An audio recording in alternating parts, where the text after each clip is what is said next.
Hi guys, welcome back to my channel. I'm so glad you stopped by today because today we are going to be doing another How to Train Your Dragon video. Last time around we did a mystery draw and we ended up getting Hook Fang. It was a lot of fun, so I thought we'd do another mystery draw and see what we get. Now Hook Fang obviously isn't going to be part of this because we already did him, plus we already did Toothless, so he's not in there, but I did add the night lights just in case, so I thought it'd be fun if we got that. We could do one of the three. Anyways, I'm going to grab our cup, which has a bunch of names in here, just like always, and we're going to grab from here and see what we get. And make sure I only have one. Put that down. Let's see what we have. Ooh, this could be fun. We got the Bewildebeest. Here, let me zoom in. There we go. Okay, now you can read it. Okay, so we are going to be doing a Bewildebeest. That's going to be a lot of fun. The horns are going to be a challenge, but I'm going to have a lot of fun with it. Anyways, let's get started. Okay guys, so we're going to start on the clay pieces first. So the first thing I need to do is I need to make a pair of horns. After those are done, we can make the head, and then we can work on the feet. Now, of course, we end up getting a dragon that's going to need a lot of everything. It's going to need a lot of clay pieces, a lot of sewing, there's a ton of detail. It's going to be a lot of work, but I'm really excited because I think this one's going to be a fun challenge. Now, honestly, with the horns, I wanted to make them as large as they were, but I could not do that because it would have added too much weight to the face. So I did have to kind of shorten them a little bit, mainly because the clay head is going to be the largest and heaviest part of the body, and I don't want him to just like smack his head into the ground most of the time. I want him to actually stand up. Also, I tried to make the horns as light as possible by adding a lot of tinfoil and trying to keep really thin layers on them. So once I get a good base to work with, I have the tinfoil completely covered in clay, everything is nice and smooth, we can start adding the details to the horns. Now the main detail of the horns are these little jaggedy spots off to the side. Other than that, we're just going to make sure everything is nice and smooth and add a little bit of line work here and there.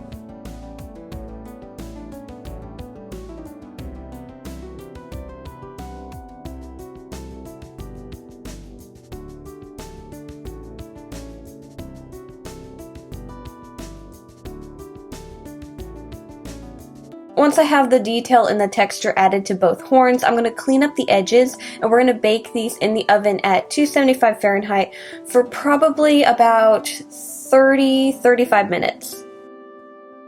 Once the horns are out of the oven and have cooled, we can start working on the face. Now for the face, we need to make another tinfoil base, and for this I had to do a lot of gluing and stuff, and honestly with the way the face is set up, I'm going to have it wrap around my glass container a little bit more than I like. So what I ended up doing before I messed around with adding all these chunks of tinfoil was I completely covered my glass with a layer of tinfoil. That way I don't have to worry about popping the clay off of the glass, it's just going to come right off because the tinfoil is like a little barrier to keep it from sticking.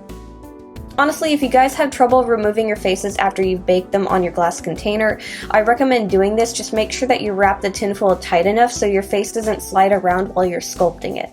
So like I said, all these tinfoil lumps are glued together. I've glued the horns onto them, and now we're going to start covering everything in clay again. Now because we have a lot of surface to cover, I am going to roll out sheets of clay to cover this up, and I'm just going to blend everything together. I'm also going to be blending the new clay into the horns to try and make it as seamless as possible. And then once we have everything completely covered in clay, we've blended it together, it's nice and smooth, we can start adding the details. So the first details that I'm going to add are going to be the eyes and the mouth. Now the Bewildebeest's eyes are actually really tiny, and I think the reason they do this is because he's so large. They want to kind of emphasize that, so they give him tiny eyes so the rest of his features all look really massive. So for the eyes, what I'm going to be doing is I'm going to take some glass beads, I'm going to push them into the face where I want them to go. I'm going to make sure they're nice and even. Now because our face is really flat, we don't have too many ways to look at it, so it's pretty easy to make these nice and even. And then once we have them positioned, we're going to start building up clay underneath and above them to make the eyelids. Now for his mouth, I'm going to be keeping this kind of simple because with his face being so flat, there's not a lot to work with, so I'm not going to add a lot of details to it. I'm just going to be making it kind of like slit open a little bit so you can see his teeth. So I'm going to use a strip of clay for the top lip and the bottom lip, and I'm going to blend those together. And then I'm going to go in with my tools and kind of mark out the shape of the teeth on the inside of his mouth.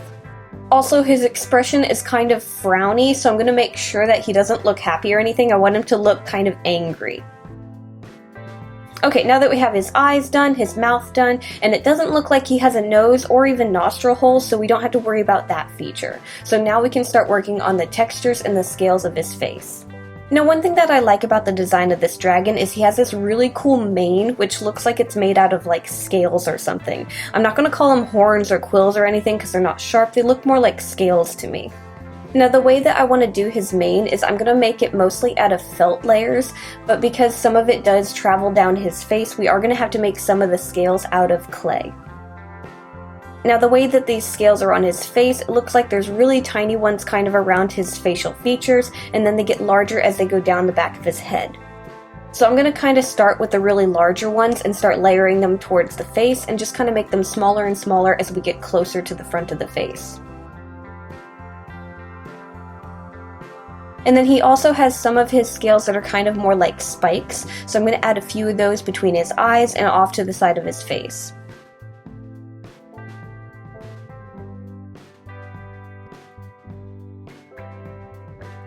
And then of course we have to do his weird massive chin, and that gets covered in these little scales as well. So once I get all the detail in place, I've added a texture to everything. I'm going to be baking our head for roughly about 45 to 55 minutes at 275 Fahrenheit. Now we're going to start working on his clay feet. Now this is one of those things that's going to give me a challenge later when we make his wireframe, and I'm going to have to reinforce it like a ton because his feet are very tiny compared to his other features. Now this is going to cause me a little bit of trouble later, so I'm going to have to use his tail as a counterbalance to make it to where it can stand up correctly. And that's because his legs are so tiny, I can't add extra weight to them to balance out the weight of his head. So what I'm basically doing to make his feet is I'm taking a lump of clay and I'm pushing it onto a wireframe. That way I have something to hold onto, plus this will help us add it to the wireframe later. So basically I'm going to push that onto the wire, and then I'm going to take some cut pieces of wire and I'm going to push it into the end, and these are going to be for the toes. So I'm going to lay them out where I want the toes to be, and then we're going to bake this for probably 15 to 20 minutes at the 275 Fahrenheit temperature. Once this is out of the oven and has cooled, we can start adding some claws to his toes. So I'm going to take a little bit of clay and we're going to put it at the end of each toe, and we're going to roughly shape it into a claw. Then we can bake this again for another 15 minutes, same temperature. After that, we're going to start working on the bottom of the foot. So we're going to take some strips of clay and we're going to lay them onto the wires for the toes, and we're going to start blending it into the clay that we currently have. We're going to straighten everything out, use our tools to add some texture and everything, and then we also need to make a little groove to where we're going to glue the fabric later. So we need to make a little line at the base of the foot. Once we get the bottom of the foot finished, we're going to end up baking this again, probably another 15 or 20 minutes just to save everything so we don't have to worry about bumping it. And then once it's done baking, we're going to end up taking this and we're going to finish the top of the foot. So we're basically going to be doing the same thing to the top of the foot. We're not going to add scales or anything like that. The only thing different is the top of the foot isn't going to be as flat as the bottom of the foot. And then once we have all 4 of the feet finished, we're going to put these in the oven for one final bake. This time we're going to put them in for about 35 to 45 minutes at 275 Fahrenheit. And then once everything is out of the oven and is cooled to touch, we can start on our painting. Now honestly, the painting for this is not as daunting as you would think. The first thing that we need to do is we need to primer everything. I know the clay looks white, but it's not actually white right now. So we're going to take our white paint and we're going to primer everything. We'll probably have to do like 1 or 2 layers of this, and then we can start adding details to it.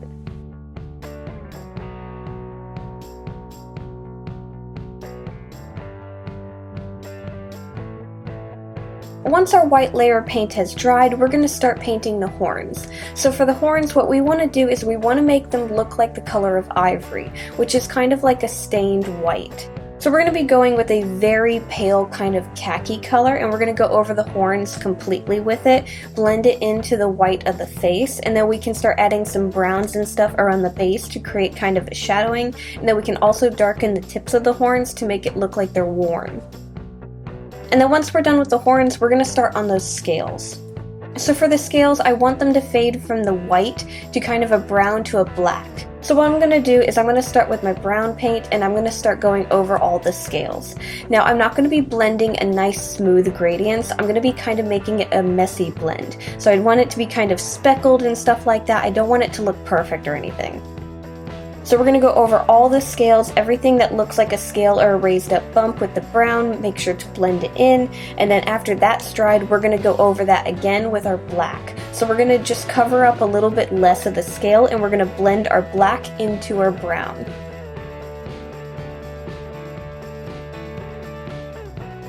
And then more around the eyes, we're going to make our details a little bit more red or burgundy. That way they stand out a little bit, because he has kind of like this like eyeliner underneath his eye that's kind of like dark red, and it fades into his face. And then also above it we have these little spikes that are going to be kind of darker, and we can also blend our red into that as well. Now his eyes are very interesting. They're this kind of cool bluish green turquoisey color that are very vibrant, and they just stand out like crazy. So what I'm going to do first is I'm going to be painting the eyes blue, and then we're going to add some green to the middle of this to blend into the blue, and it should make it look a lot more vibrant. After that's all dried, we can add his pupil, and we can add some white highlights to it, and then we can just kind of adjust our details here and there on the face.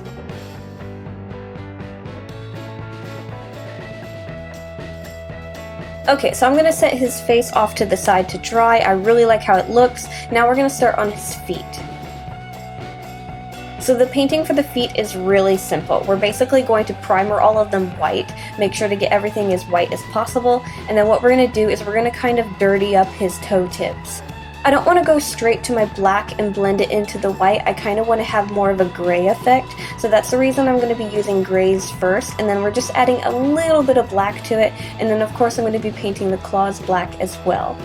So we're going to do this to all 4 of our feet. We're going to let our paint dry, make sure all of our clay pieces are nice and dry, and then what I'm going to do to them is I'm going to mix up some resin and paint over all of the clay surface that was painted originally with the resin. We're going to have to let this cure. It's going to cure nice and clear and shiny, and it'll help protect the paint from scratches and stuff like that. So while those are sitting overnight and curing, we can start on all the sewing. Now we've got a ton of sewing to work on. Okay, so this is the pattern that I drew out for this piece. Now this was definitely a challenge because I did have to work with figuring out how to work with the heavy head, and that's why I kind of extended his tail a little bit. I mean, he does have a long tail, but I did make it a little bit longer.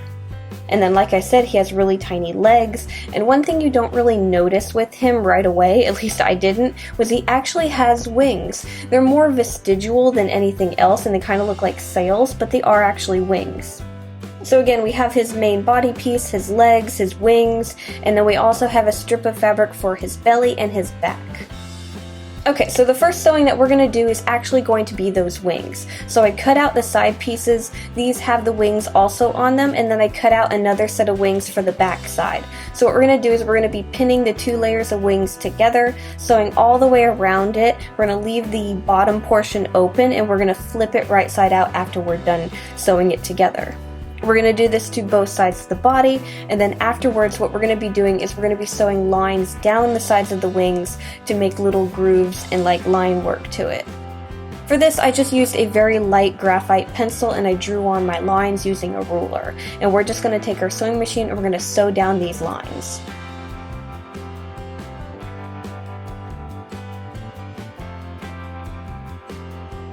So honestly, these wings weren't hard to make, they were just a little bit time consuming because they have a lot of curves and line work to them.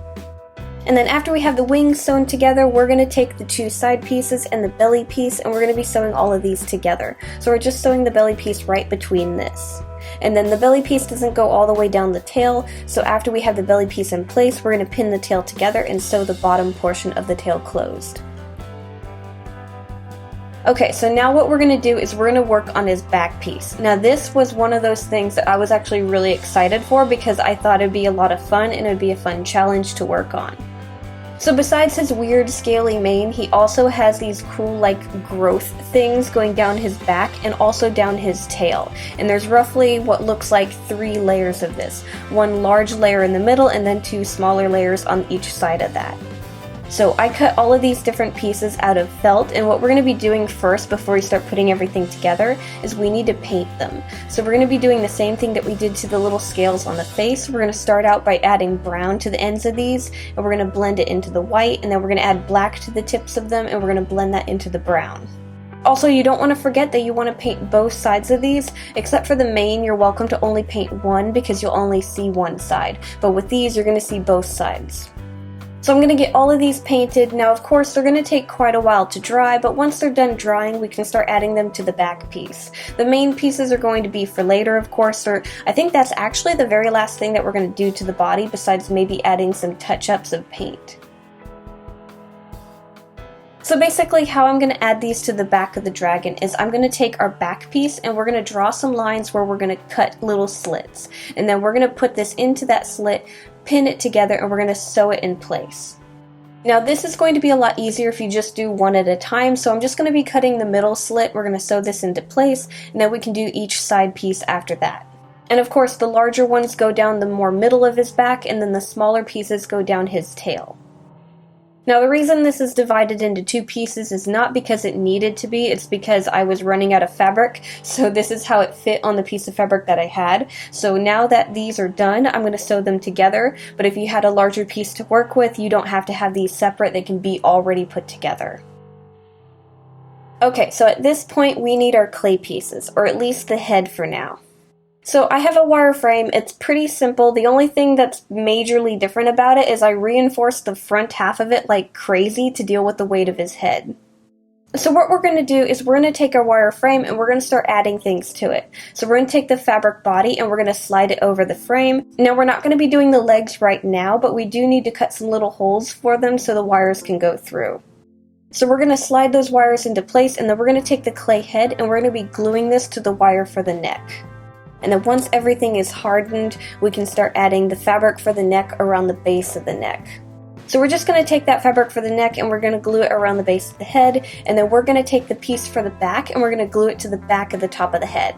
So we're going to let this dry for a little bit, and then we can start closing everything up and stuffing it. Oh, by the way, make sure to put the wires for the wings through the wings real quick because I almost forgot to do that. So again, we're just going to sew down both sides of the dragon. I'm going to kind of do both sides back and forth to make sure everything is nice and even, and we're going to slowly stuff it as we go further and further down the body. Okay, so his body is all nice and done. Now we can start on his legs. Oh, I love his back. By the way, the little spiky things on the back that are actually standing up, they're not standing up on their own because they are felt. What I ended up doing was I ended up painting them and soaking them in Elmer's glue and letting them dry so they get nice and hard. Okay, so for the sewing of the legs, we have an inside part of the leg and an outside part of the leg. We're going to pin these together, and we're going to sew down just the front of each leg.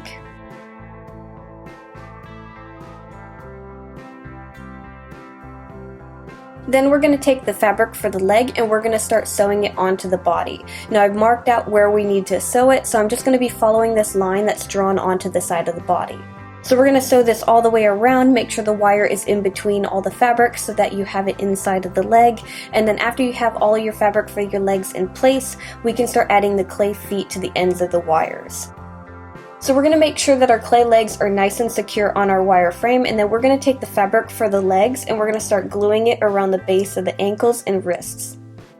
So we're going to let this dry a little bit, and then we're going to start sewing up and stuffing the back of the legs. So the back of the legs actually have these little fins, so I also cut out little felt fins and kind of painted some line work on them, just something simple. And while we're closing up the back of the leg, we need to sew this in place as well. So we're just sewing the fin in between the two layers of fabric. So we're going to do this to the front legs, the back legs, make sure they're nice and stuffed and closed up, and then we can start on his scaly mane. I'm really excited to finally finish his back right now. So for this we have all of our layers of felt, and we're going to start sewing them onto the back of his neck. We're going to make sure to layer them as we go, slowly getting closer and closer to the head. We're going to start with the larger ones at the back, and then as we get closer and closer to his face, we're going to have the smaller ones. And as we go, we might have to cut the felt to adjust it here and there, because all of them were kind of just set for the same size. And then the very last layer I kind of cut apart, and then we just glued it into place to hide all the seams. Now honestly, we can call our piece done if we want right now, but I think he looks a little too clean. He's just too clean and white right now, and I want to dirty him up a little bit. So I'm going to take a little bit of black paint and we're going to kind of dust over the tips of his wings, and then I'm going to take a little bit of gray and go over his sides a bit. And we're just going to kind of add some shadows here and there and just kind of dirty him up and make him look a bit dingy.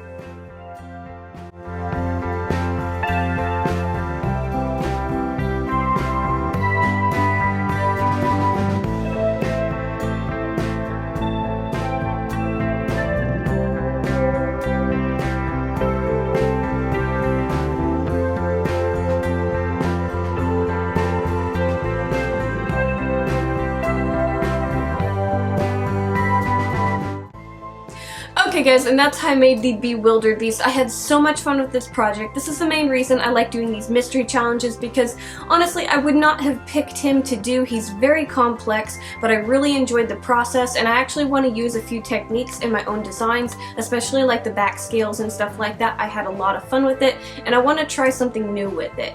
Anyways guys, I'm going to have him along with a bunch of other creatures in my Etsy shop, so make sure to check the links down below for that. Thank you guys so much for watching. Make sure to like, subscribe, do all that fun stuff, and I will see you guys next time. Bye!